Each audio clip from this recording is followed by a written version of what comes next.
اور اس بلخی شاہ کا کرتے ہیں۔ حالات بہت نازک ہیں، دوسروں کے بہت ساری سختیاں ہیں، ماب لنچنگ سے لوگوں کو ڈر ہے، حکومت سیاست دوسروں کی ہے، ہم مائنارٹی میں ہیں، ہم اقلیت میں ہیں، یہی ہے نا ہندوستان میں ہم مائنارٹی میں ہیں۔ میرے عزیزو یہ بات بہت پرانی ہو گئی۔ میں آپ کو بتاؤں، جب میرے آقا صلی اللہ علیہ وسلم کے ساتھ مدینے میں صحابہ اکرام بدر کے لیے نکلے تھے تو وہ میجورٹی میں تھے یا مائنورٹی میں تھے؟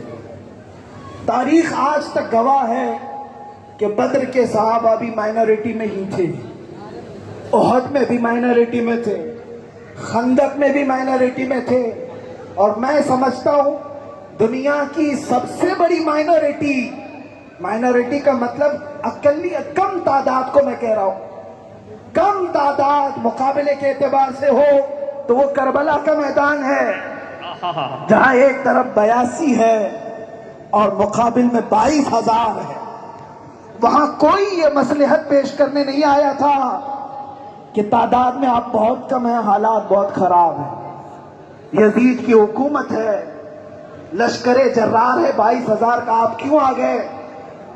یہ ساری مصلحتیں وہاں نہیں پیش کی گئی، اس لیے کہ وہ رسول پاک کے شہزادے جانتے تھے جیتنا صرف اور صرف حکومت حاصل کرنے کو نہیں کہتے، بسا اوقات سر کٹانے کا نام بھی جیتنا ہوتا ہے۔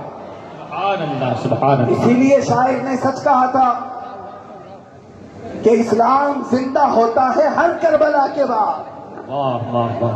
میرے عزیزو، آج میں وہی میسج دینا چاہوں گا، شہدائے کربلا کی اگر یہ محفل ہے، اگر وقت ضرورت ایسی حالت پیش آ گئی کہ ہماری گردنیں کام آ سکتی ہیں تو یہ نہ دیکھو کہ گھر لٹ جائے گا، بلکہ پیش کر دو۔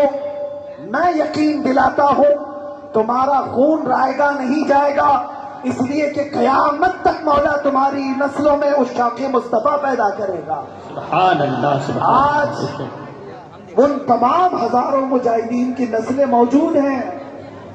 لوگ اگرچہ آج پکار کر کہہ رہے ہوں گے کہ صلاح الدین ایوبی کی اولاد کہاں ہے؟ موجود ہے۔ لوگ پوچھ رہے ہوں گے ٹیپو سلطان کی اولاد کہاں ہے؟ موجود ہے۔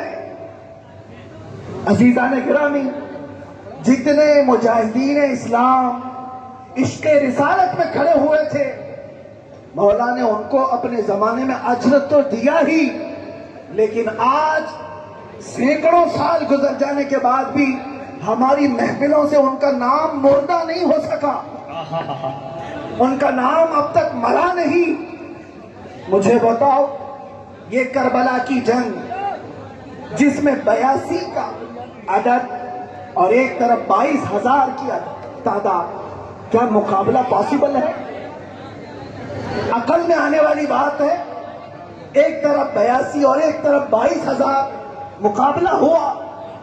بظاہر شہدائے کربلا، اہل بیت قتل ہوئے، کاٹے گئے، پیٹے گئے، ٹکڑوں میں بکھر گئے، دنیا نے دیکھا، ان کے چہرے گردآلود ہوئے، غبار سے ہٹے، ساری چیزیں، لیکن پھر بھی قرآن ان کے متعلق کہنے لگا وَلَا تَقُولُوا لِمَنْ يُقْتَلُ فِي سَبِيلِ اللَّهِ أَمْوَاتٌ، یہ جو اللہ کی راہ میں مارے گئے انہیں مردہ نہ کہنا، بے شک، بل احیاء ولیکن لا تشعرون، بلکہ وہ زندہ ہیں، تمہیں اس کا شعور نہیں۔ میرے عزیزو، آج صدیاں گزر گئی، تقریباً 1400 سال کے قریب عرصہ گزرنے کو آ گیا، یہ کربلا کی جنگ ہوئی 82 اور 22,000 کی۔ مجھے بتاؤ، آج کون ہے جو یزید کی زیارت کے لیے جا رہا ہے؟ وقت کا بادشاہ، تخت کا مالک، لشکر جرار اس کے پاس، تاج و تخت اس کے پاس، ساری سیاست اس کے پاس، سب ہونے کے باوجود راج 2.5 سال سے زیادہ